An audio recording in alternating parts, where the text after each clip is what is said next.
All year long, Republicans have bent the knee to Donald Trump, bent the knee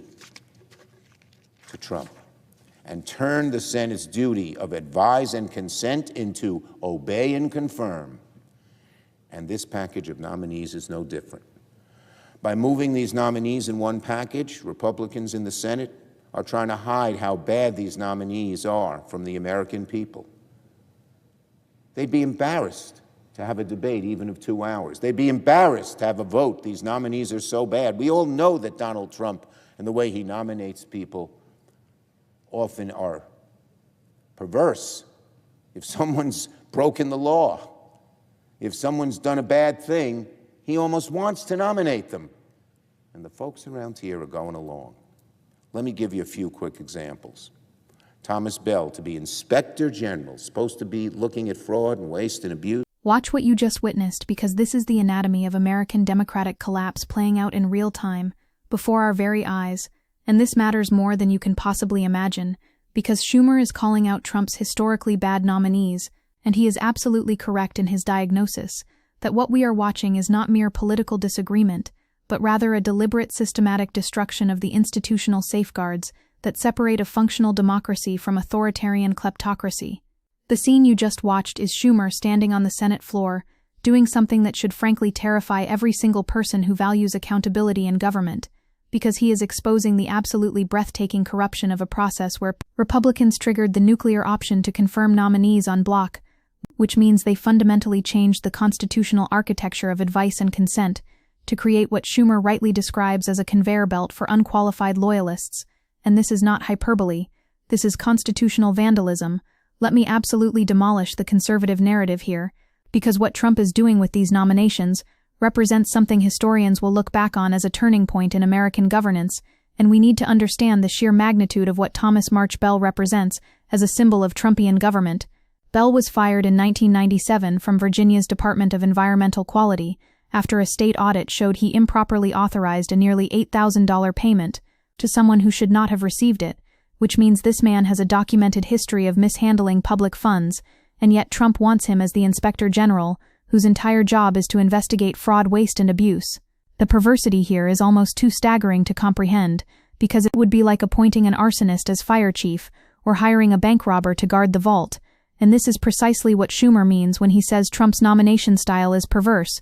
because Trump genuinely seems to seek out people with ethical problems, as though corruption is itself a qualification. Bell helped lead a 2016 investigation by House Republicans into Planned Parenthood's use of fetal tissue for medical research, which was widely understood as a politically motivated witch hunt designed to undermine reproductive health care. Bell has deep ties to anti-abortion groups like Operation Rescue, making him an ideological warrior, masquerading as an impartial watchdog. Now here is where it gets even more sinister, because Senator Elizabeth Warren pointed out that Bell previously had to recuse himself from Planned Parenthood matters because he was too biased, yet now says he will not recuse himself from abortion-related matters if confirmed, which means he has gone from acknowledging his own inability to be fair to openly embracing partisan enforcement. This is the kind of nominee that 60 abortion rights advocacy groups describe as having unethical conduct, extreme partisanship, and abuse of power. And yet Senate Republicans are marching him through committee votes on party lines because their allegiance to Trump supersedes any pretense of institutional responsibility. The broader pattern here should make your blood run cold, because Bell pledged in his written testimony to provide actionable information in support of the President's and Secretary's courageous and innovative change of direction, which former Interior Department Inspector General Mark Greenblatt called a blinking neon sign saying, "I'm not fit for an IG position." Since inspectors general are supposed to be independent watchdogs, not cheerleaders for presidential agendas. What we are witnessing is the systematic demolition of independent oversight across the entire federal government, because Trump fired 17 inspectors general in his first week of his second term, which removed the permanent watchdogs who are supposed to prevent exactly the kind of corruption Trump traffics in. This is straight out of the authoritarian playbook, where you eliminate anyone whose job is to check your power, and you replace them with loyalists who will weaponize their positions on your behalf. And this is not some theoretical concern, because Trump's first cabinet had so many officials forced out in disgrace and referred to the Justice Department for criminal charges that it was hard to remember them all, yet the supposedly independent DOJ decided to bring charges against precisely none of them. Now let us zoom out to the constitutional crisis that Schumer is trying desperately to illuminate, because the Senate confirmed 48 of Trump's nominees in a block after Republicans voted to overturn existing rules with a simple majority to bypass the 60-vote threshold, which fundamentally changes the balance of power between the executive and legislative branches. The Senate's constitutional duty of advice and consent was deliberately designed by the framers to prevent exactly this scenario where a president could pack the government with cronies and yes-men who would execute his personal will rather than serve the public interest. And Republicans have now essentially abdicated that responsibility because, faced with the possibility of antagonizing Trump and his powerful base of voters, most GOP senators are falling in line after a vigorous White House pressure campaign, warning of political consequences. This is how democracies die, not with dramatic coups, but with the slow strangulation of institutional checks, through the cowardice of those who should be defending them. The Thomas Bell nomination specifically crystallizes everything wrong with this moment, because here is a man who reportedly said that the ultimate goal of the select panel investigating Planned Parenthood was to weaken Planned Parenthood, demonstrating that he approaches investigations with predetermined political conclusions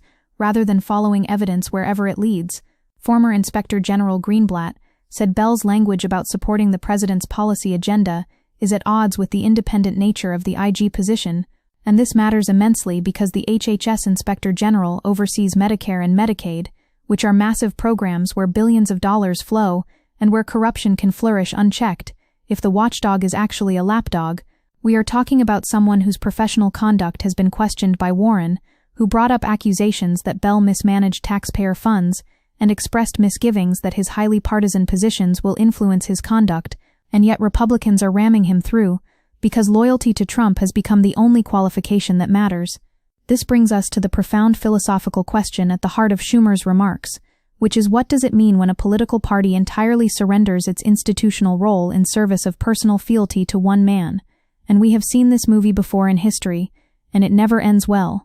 The conservative movement has spent decades claiming to revere constitutional originalism and separation of powers and limited government, yet when given the choice between those principles and raw power, they choose power every single time. Schumer told his committee Democrats that Republicans spent 4 years attacking the Democratic brand, and they need to use the hearings to begin returning the favor, which shows Democrats finally understand that this is not a genteel debate club, but rather an existential fight for whether America will have functioning government accountability. Let me address the historical parallels here, because what Trump is constructing is essentially a patronage system that would make Gilded Age robber barons blush, and we know from American history that when you remove merit-based civil service and replace it with loyalty-based appointments, you get massive corruption. The Teapot Dome scandal under Warren Harding involved one cabinet official being criminally charged, and a century later that one scandal is basically all we remember about Harding's presidency, yet Trump's first term had his Labor Secretary, Energy Secretary, EPA Administrator, and HHS Secretary all resign in corruption and ethics scandals, and we have collectively normalized this level of malfeasance. The difference is that Harding at least had the decency to be embarrassed, whereas Trump treats corruption as a feature, not a bug, and actively seeks out people with ethical baggage because they are more likely to be compliant when he asks them to do things that cross legal and ethical lines. The stakes here extend far beyond individual nominees, because the rule change tears down hurdles for Trump and future presidents to rapidly push nominees through the Senate, which means Republicans have permanently weakened the Senate's ability to serve as a check on executive power. This is the same party that screamed about Obama's supposed executive overreach, and now they are handing Trump tools to bypass congressional oversight entirely. Democrats have blocked more nominees than ever before, as they have struggled to find ways to oppose Trump and the GOP-dominated Congress, which conservatives call obstruction, but which is actually the proper use of minority party powers to slow down what Democrats argue is Trump trying to stock the government with an unprecedented level of unqualified lackeys. Now we need to talk about what this means for the administrative state and the rule of law, because when you put someone like Thomas Bell in charge of healthcare oversight, you are not just getting bad policy, you are getting weaponized enforcement against political enemies. Bell voiced his willingness to investigate abortion clinics should he assume the Inspector General role, asserting that such inquiries are vital to upholding legal requirements, which is code for saying he will use the power of his office to harass and intimidate reproductive healthcare providers in service of an ideological crusade.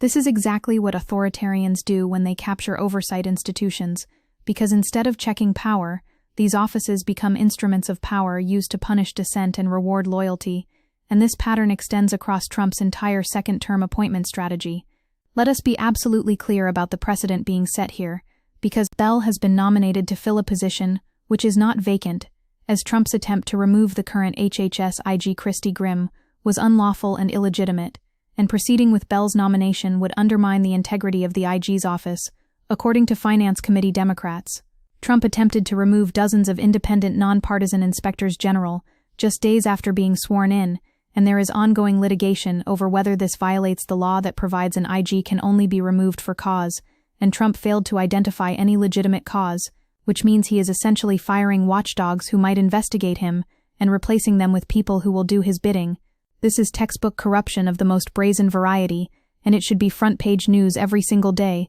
but we have become so numb to Trump's authoritarian impulses that it barely registers anymore. The Thomas Bell case also reveals the deeply cynical relationship between Trump and the anti-abortion movement, because Trump is using government positions as rewards for ideological warriors who will advance extremist agendas regardless of what the majority of Americans actually want. Bell joins a long list of deeply anti-abortion Trump nominations across federal agencies, particularly HHS, where FDA Commissioner Martin McCurry announced the agency will review mifepristone despite decades of scientific evidence, and where Mehmet Oz rescinded Biden-era guidance supporting access to life-saving abortion care,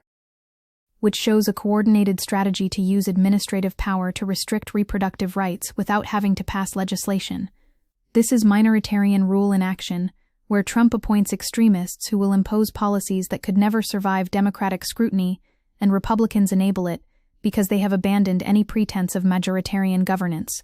We also need to understand the class dimensions of what is happening here, because Schumer said Trump is not building a cabinet to serve the American people, but rather to serve special big powerful interests, and the American people deserve to know if nominees will bring costs down or cut sweetheart deals for the most well-off Americans, which gets at the fundamental plutocratic project at the heart of MAGA governance. Trump and his Republican enablers talk constantly about fighting elites while they systematically dismantle the regulatory apparatus that constrains corporate power, and they appoint people whose entire purpose is to ensure that wealthy donors and corporate interests can extract maximum profit without accountability. The Inspector General positions are especially crucial here because these are the offices that investigate corporate fraud in Medicare and Medicaid, and when you put a partisan hack in that role, you are essentially giving corporations a green light to steal from taxpayers.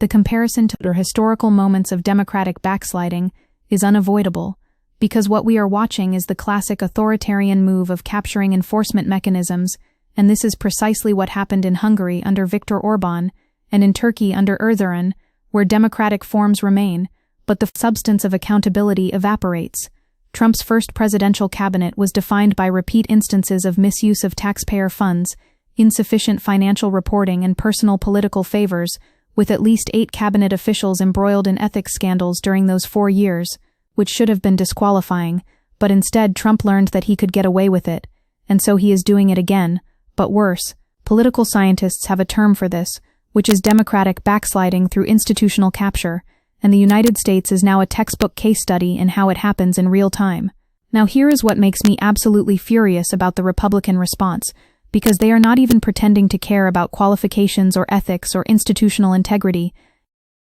All 48 of the nominees included in the first tranche advanced from committee with bipartisan support, which Republicans cite as evidence of reasonableness, but which actually just shows that Democrats are willing to confirm genuinely qualified people when they exist. The problem is that Trump keeps nominating people who are manifestly unqualified or actively corrupt, and Republicans confirm them anyway because Thune has slammed Democrats for unprecedented levels of obstruction, when the real unprecedented action is Trump's wholesale assault on merit-based governance. This is the same cynical playbook where conservatives create a crisis through their own malfeasance, and then blame Democrats for noticing and objecting. The national security implications here are also staggering, because Schumer is deeply worried that John Ratcliffe will be unable to stand up to people like Trump and Tulsi Gabbard, who are known to falsify intelligence, and if confirmed, Gabbard would oversee the CIA and the entire intelligence community, and she seems to make things up out of thin air, which means our national security apparatus could be run by people who prioritize political loyalty over factual accuracy. When intelligence becomes politicized, you get catastrophic failures like the Iraq War, where intelligence was cherry-picked to justify predetermined conclusions, and we are potentially heading toward an even worse scenario, where the intelligence community itself becomes a tool of presidential vendettas rather than an objective assessor of threats. What Schumer is doing in this clip is performing the essential democratic function of bearing witness and creating a historical record, because when this all goes sideways, and when these corrupt nominees inevitably abuse their power, there will be a record that someone tried to stop it. Schumer said this is a sad, regrettable day for the Senate, and he believes it won't take very long for Republicans to wish they had not pushed the chamber further down this awful road, which echoes Mitch McConnell's warning to Harry Reid in 2013, when Democrats eliminated the filibuster for lower court judges, and McConnell was right then that Republicans would use that precedent, but the difference is that Democrats were trying to fill legitimate vacancies with qualified nominees, whereas Trump is trying to install a kakistocracy of loyalists and grifters.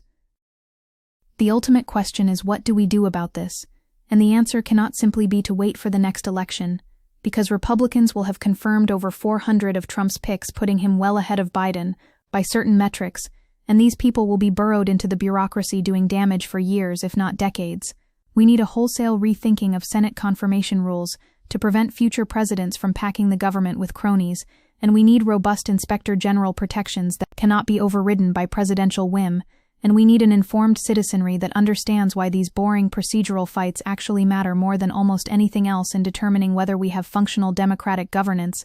The Thomas Bell nomination is a synecdoche for the entire Trumpian project, which is the systematic replacement of expertise and integrity with loyalty and corruption across every level of government. The Republican-led Senate Finance Committee sent Bell's nomination to the full Senate, where he is expected to be confirmed, and his outspoken alignment with Trump and his history of working for GOP lawmakers for decades have raised questions about his independence, yet those questions will be ignored because Bell's nomination follows a pattern of Trump prioritizing loyalty in his hires across his administration, even in roles that have long been considered independent. This is not an accident or an aberration. This is the entire point, because Trump learned from his first term that independent officials are obstacles to his will, and so he is ensuring that his second term is populated exclusively with people who will never say no to him. I want to zoom in on one more absolutely critical point, which is that Democrats were negotiating with GOP leadership for $5 billion for the National Institutes of Health, $1 billion for the Global Fund, and hundreds of millions for other programs in exchange for confirming a batch of nominees, but Trump nixed the deal, which reveals that Trump would rather have total control over personnel than actually fund programs that help people. This is the authoritarian mindset in its purest form, where loyalty is worth more than policy outcomes, and where the exercise of power is itself the goal, rather than a means to prerogative anything substantive, and Republicans went along with it, because they are fundamentally nihilistic about governing, and care only about maintaining power. The historical analogy that keeps coming to mind is not just Watergate or Teapot Dome, but rather the systematic corruption of the Gilded Age, when industrialists captured regulatory agencies and used government power to enrich themselves while workers and consumers suffered, and it took decades of progressive organizing and muckraking journalism to build the administrative state that Trump is now dismantling. What we are watching is the deliberate deconstruction of more than a century of good government reforms designed to separate public service from private gain, and Republicans are cheering it on because they have been propagandized to believe that all government is inherently corrupt, and therefore there is no point in trying to make it better. This is a self-fulfilling prophecy, where you elect people who say government does not work, and then they ensure it does not work, by appointing incompetent corrupt officials, and then they point to the dysfunction as evidence that they were right all along. Schumer's reference to Republicans bending the knee is particularly apt, because what we are witnessing is the feudalization of American politics, where personal loyalty to a strongman replaces institutional loyalty to constitutional principles. Schumer has decided that there is more political upside in challenging the MAGA movement than finding common ground with it, which is the correct strategic calculation because you cannot compromise with people who are operating in bad faith. The mistake Democrats made in the past was assuming that Republicans were interested in governing, when in fact the modern GOP is interested only in domination, and the sooner Democrats understand that this is a fight for the soul of American democracy rather than a policy disagreement, the better position they will be to resist. We are living through what future historians will likely identify as a critical juncture in American democracy, where we either successfully resist authoritarian encroachment, or we slip into a form of illiberal democracy, where elections still happen, but where institutional checks have been so eroded that they are essentially meaningless. The Thomas Bell nomination matters not because he is uniquely terrible, although he is terrible, but because he represents the wholesale corruption of oversight mechanisms across the entire federal government, and if we cannot maintain independent watchdogs, then we cannot maintain accountability, and without accountability, democracy becomes merely performative. Schumer is sounding the alarm, and the question is whether anyone is listening, or whether we have become so inured to corruption and so cynical about politics that we simply shrug and accept that this is how things are now, and if we choose acceptance, then we are choosing democratic death, and our children will ask us why we did not fight harder when we still could.